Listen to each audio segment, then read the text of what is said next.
नमस्कार दोस्तों, स्वागत है एक बार फिर से आप सबका आपके अपने चैनल साइंस क्लासेस में। और आज हम लेके आए हैं हमारा जो क्लास 8th का चैप्टर चल रहा था केमिस्ट्री का, मेटल्स एंड नॉन मेटल्स, उसका नेक्स्ट पार्ट मीन्स की पार्ट 4। और आज हम बात करने वाले हैं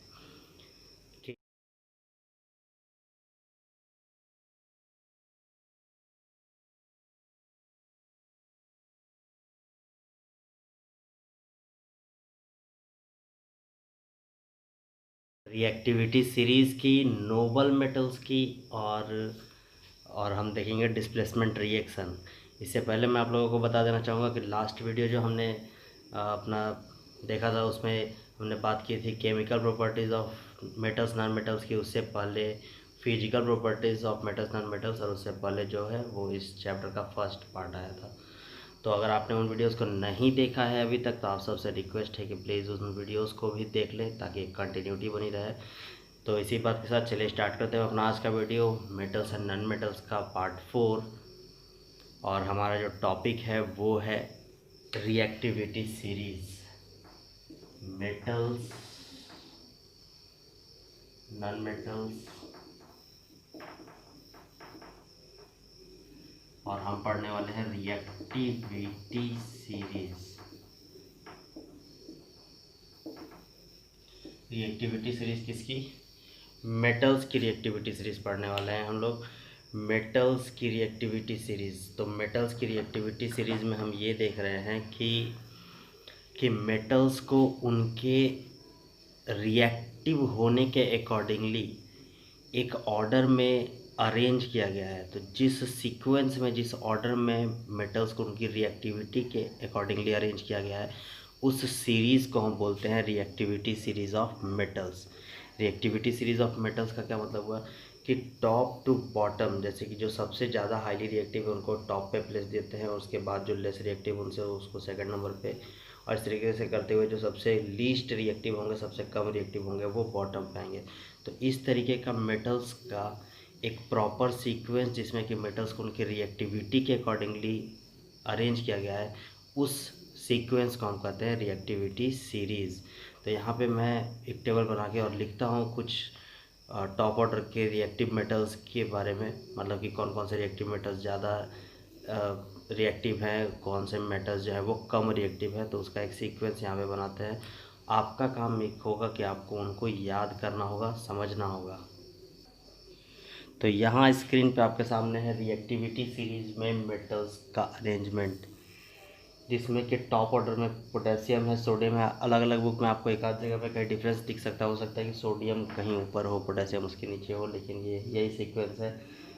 potassium, sodium, calcium, magnesium, aluminium, zinc, iron. ठीक है, क्या हो गया ये कि से पोटेशियम हो गया, पोटेशियम, सोडियम, ठीक है, sodium, calcium, magnesium, aluminium, zinc, और एफी से फेरस, जिसको कि हम कहते हैं क्या, आयरन। आयरन का ये हो गया एफी। तो ये क्या बता रहा है? ये बता रहा है कि इसी ऑर्डर में मेटल्स जो है वो अरेंज है, सबसे हाईली रिएक्टिव से लीस्ट रिएक्टिव की तरफ। फिर यहाँ से और नीचे चलेंगे, और नीचे तो ये डिक्रीजिंग ऑर्डर में है ये। इसके बाद ये एसएन क्या है? SN for स्टैनम। स्टैनम किसके लिए है? टीम के लिए है, टीम, स्टैनम। ठीक है, पीवी किसके लिए है? पीवी जो है वो लीड के लिए है, सीसा के लिए। तो ये हो गया क्या? Plumbum, plumbum.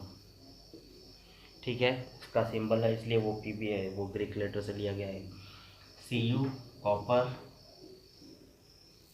Hg hydrargyrum mercury, mercury ऐसे कॉमन नेम हो गया, ऐसे इसका नाम क्या है? हाइड्रोजाइरम, हाइड्रोजाइरम। ठीक है, एजी सिल्वर, एयू गोल्ड, और PT platinum. PT PT sir को नहीं समझना है, पीटी यहाँ प्लैटिनम के लिए है। ठीक है, पीटी प्लैटिनम हो गया। एयू क्या हो गया? गोल्ड हो गया। गोल्ड का जो प्लैटिनम है वो क्या है? ऑरम। और सिल्वर का क्या है? आर्जेंटम। ठीक है।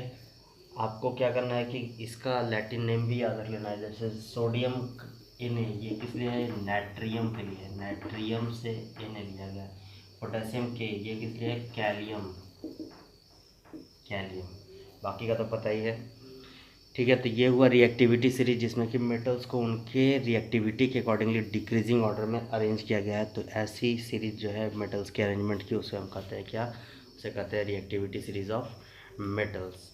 अब इसी के आधार पे हम ये देख सकते हैं कि कौन किससे ज़्यादा या कौन किससे कम रिएक्टिव है। जैसे अगर कंपेयर करें कैल्शियम मैग्नीशियम में, तो calcium is more reactive than magnesium, magnesium aluminium में, तो magnesium is more reactive than aluminium, magnesium zinc में, तो magnesium is more reactive than zinc. तो ये रिएक्टिविटी सीरीज है। गोल्ड, सिल्वर और गोल्ड में, तो silver is more reactive than gold. हालांकि ये सब काफ़ी लीस्ट रिएक्टिव है, लेकिन अगर इनमें भी कंपेयर किया जाए तो सिल्वर जो है कंपेरेटिवली गोल्ड से ज़्यादा रिएक्टिव होगा। उसी तरीके से पीवी, कॉपर, इसमें कंपेयर करें तो लीड जो है वो ज़्यादा। तो रिएक्टिविटी सीरीज में हम यही देखेंगे कि डाउनवर्ड जब हम चल रहे हैं, डिक्रीजिंग ऑर्डर में चल रहे हैं, तो जो टॉप पे है वो ज़्यादा रिएक्टिव है उसके बॉटम वाले से। अब इसी के आधार पर हम लोगों को समझना है डिस्प्लेसमेंट रिएक्शन। तो चलिए हम लोग समझते हैं डिस्प्लेसमेंट रिएक्शन क्या है और वो कैसे काम करता है। तो चलिए हम लोग बात कर लेते हैं डिस्प्लेसमेंट रिएक्शन की। तो डिस्प्लेसमेंट रिएक्शन में कहता है कि ये सच टाइप ऑफ रिएक्शन है जिसमें कि हाईली रिएक्टिव एलिमेंट जो है वो अपने से लेस रिएक्टिव एलिमेंट को उसके कंपाउंड में से डिस्प्लेस कर देता है, यानी कि हटा देता है, और उसके बाद फिर उसके पोजीशन पे आ जाता है खुद ही। मतलब समझ में आया? जैसे कि आप बैठे हैं और आपका दोस्त बैठा हुआ है और कोई एक दूसरा बंदा आता है और वो आपके दोस्त से ज़्यादा इफ़ेक्टिव है, वो ज़्यादा स्ट्रांग है, जो भी समझिए, तो वो क्या करता है कि उसको हटाकर आपके साथ बैठ जाता है। तो यहाँ पे क्या हुआ, डिस्प्लेसमेंट हुआ। क्यों? क्योंकि जो बंदा बाहर से आया उसने आपके दोस्त को हटा दिया और उसके जगह पे खुद आ गया, तो वहाँ पे जो कम रिएक्टिव आपका दोस्त था उसका डिस्प्लेसमेंट हो गया।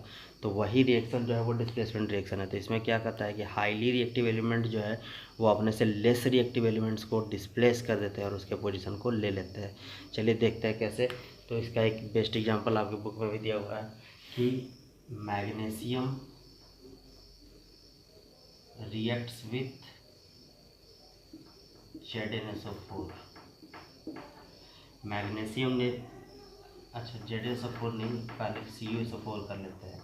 मैग्नीशियम ने रिएक्ट किया कॉपर सल्फेट के साथ, इससे समझना ज़्यादा आसान है। मैग्नीशियम ने रिएक्ट किया कॉपर सल्फेट के साथ, तो कॉपर सल्फेट का जो सॉल्यूशन है उसका कलर है ब्लू। अब मैग्नीशियम जो है वो कॉपर से ज़्यादा रिएक्टिव है, तो मैग्नीशियम क्या करेगा कि कॉपर को हटा देगा, और कॉपर को हटा देगा तो बना लेगा क्या, मैग्नीशियम सल्फेट MgSO4, और बच जाएगा क्या, कॉपर। तो मैग्नीशियम सल्फेट का जो सॉल्यूशन था वो हो गया कलरलेस, इसका कोई कलर नहीं है, कलरलेस हो गया, और साथ में ये ब्राउन कलर का जो कॉपर है वो डिपॉजिट हो जाएगा। मीन्स कि आपको क्या करना था कि एक कंटेनर लेना था, और इस कंटेनर में पहले से क्या था, इस कंटेनर में पहले से कॉपर सल्फेट का सॉल्यूशन था CuSO4, जो कि ब्लू कलर का क्रिस्टल्स होते हैं, वाटर में डिवाइड करेंगे तो ब्लू कलर का एक सॉल्यूशन बनेगा। अब इसमें हमने डाल दिया कि मैग्नीशियम रिबन को, मैग्नीशियम के किस में डाल दिया, तो मैग्नीशियम ने क्या किया कि कॉपर सल्फेट में से कॉपर को हटा दिया और खुद बना लिया क्या, मैग्नीशियम सल्फेट। मतलब कि अब यहाँ जो सॉल्यूशन बच गया वो किसका सॉल्यूशन था, मैग्नीशियम सल्फेट का, और जो कॉपर डिस्प्लेस्ड हो वो कॉपर जो है वो इसके ऊपर डिपॉजिट होने लगा। बात समझ में आई? तो ये क्या हुआ, ये हुआ डिस्प्लेसमेंट रिएक्शन। और भी बहुत सारे डिस्प्लेसमेंट रिएक्शन हो सकते हैं, जैसे हमने एसिड्स का रिएक्शन पढ़ा था मेटल्स के साथ। तो मेटल्स क्या करते हैं कि एसिड्स में से हाइड्रोजन को डिस्प्लेस कर देते हैं। जैसे हमने देखा था ना कि Zn प्लस H2SO4, तो Zn प्लस H2SO4 तो क्या हो गया, ZnSO4। तो यहाँ पे हाइड्रोजन का डिस्प्लेसमेंट हो गया। तो हाईली रिएक्टिव अपने से लेस रिएक्टिव को हटाता है। मेटल्स के केस में भी ऐसा ही होता है कि जो हाईली रिएक्टिव होगा वो अपने से लेस रिएक्टिव को डिस्प्लेस्ड कर देगा। तो यही रिएक्शन जो है वो कहा जाएगा क्या, डिस्प्लेसमेंट रिएक्शन। ठीक है, चलिए आगे बढ़ते हैं अपने नेक्स्ट टॉपिक की तरफ, जो कि बहुत इंपॉर्टेंट टॉपिक है, नोबल मेटल्स। तो चलिए अब हम बात करने वाले हैं इनकी, मीन्स की नोबल मेटल्स की। और नोबल मेटल्स उन मेटल्स को कहा जाता है जो कि काफ़ी कम रिएक्टिव होते हैं। जैसे हम एग्जांपल ले सकते हैं Au, Ag और Pt, गोल्ड, सिल्वर, प्लैटिनम। तो गोल्ड, सिल्वर और प्लैटिनम जो है वो काफ़ी कम रिएक्टिव हैं। ये अपने आसपास में जो भी चीज़ें हैं उनके साथ में जल्दी रिएक्ट नहीं करती है, ना तो एसिड्स के साथ, ना तो बेसिस के साथ, ना वाटर के साथ, ना एयर के साथ ये जल्दी रिएक्ट नहीं करते हैं। इस वजह से इनको क्या कहा जाता है, ये नोबल मेटल्स हैं, बिल्कुल शरीफ मेटल्स हैं। ये किसी के साथ किसी से कोई लेना देना नहीं, अपने आप में रहते हैं, ठीक है। और यही वजह भी है कि इनका जो है वो प्रीसियस, जो मतलब इनका जो कीमत है वो काफ़ी ज़्यादा होता है। ये प्रीसियस मेटल्स हैं। प्रीसियस मेटल्स होने के और भी कई क्वालिटीज़ इनमें हैं, जैसे इनकी डक्टिलिटी जो है वो काफ़ी ज़्यादा होती है, मतलब इनसे वायर्स काफ़ी ज़्यादा बनाए जा सकते हैं। इनकी मेलेबिलिटी काफ़ी हाई होती है, पतले सीट्स बनाए जा सकते हैं। देखते हो कि छोटा छोटा पीस जो है वो गोल्ड का, उसको वायर में कन्वर्ट कर दिया जाता है, उसके चेन लोग बनाते हैं, अंगूठियाँ बनाते हैं, कई सारी चीज़ें बनती हैं। तो किन वजह से इतना ज़्यादा ज्वेलरी मेकिंग में इनका यूज होता है, तो रीज़न कई सारे हैं। पहला रीज़न तो यही है कि नोबल मेटल से जल्दी रिएक्ट नहीं करते हैं, जल्दी ख़राब नहीं होते हैं, इनका शाइनी अपीयरेंस नहीं जाता है, लस्ट्रस बने हुए रहते हैं। दूसरे की कम अमाउंट में भी है तो उससे इनका वायर निकाला जा सकता है। मेलेबल होते हैं, डक्टाइल होते हैं, ठीक है। तो इन सारी प्रॉपर्टीज़ की वजह से जो है ये सारे मेटल्स काफ़ी प्रीशियस माने गए हैं, इसलिए इनको नोबल मेटल्स भी कहा जाता है, ठीक है। और यही वजह है कि इनका ज्वेलरी मेकिंग में यूज होता है। अब इसी में एक टर्म आता है कैरेट, या कहो 24 कैरेट। जैसे गोल्ड की प्योरिटी को कैरेट में मेज़र करते हैं। सोना कितना सोना है, सोना कितना सोना है मीन्स कि सोना कितना प्योर है, इसको मेजर किया जाता है किस में, इसको मेजर किया जाता है कैरेट में। मतलब कैरेट एक यूनिट समझो, जो कि इसके लिए है कि कितनी प्योर गोल्ड जो है वो है, ठीक है।